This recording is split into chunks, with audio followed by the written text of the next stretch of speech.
Selamat malam Ibu Dewi, saya Krisliana Prestimutiarani dari 12 IPS 4 nomor absen 15 akan mempresentasikan hasil dari pekerjaan saya. Berdasarkan minat dan kemampuan dalam diri, saya berminat menjadi seorang manajer keuangan yang bekerja secara efektif dan efisien. Manajer keuangan adalah seorang individu yang bekerja untuk menciptakan strategi, mengelola, dan mengaplikasikan dana suatu perusahaan.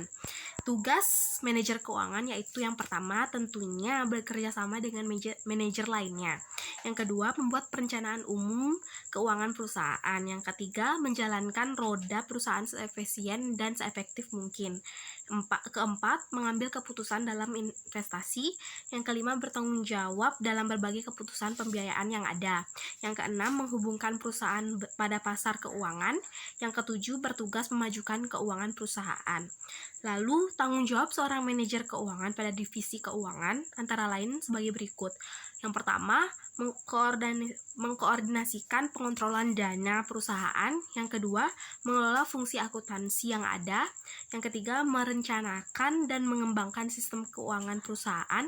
Yang keempat, memastikan jalannya efisiensi kerja perusahaan. Yang kelima, bertanggung jawab menjaga pengelolaan pajak perusahaan. Yang terakhir, menjaga arus kas, utang, dan piutang.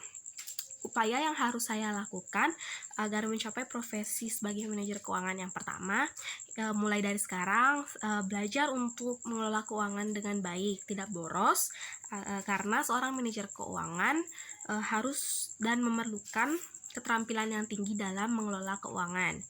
Yang kedua, mencari referensi bagaimana cara membaca laporan keuangan, karena ini akan sangat penting untuk kedepannya dalam kita bekerja sebagai manajer keuangan.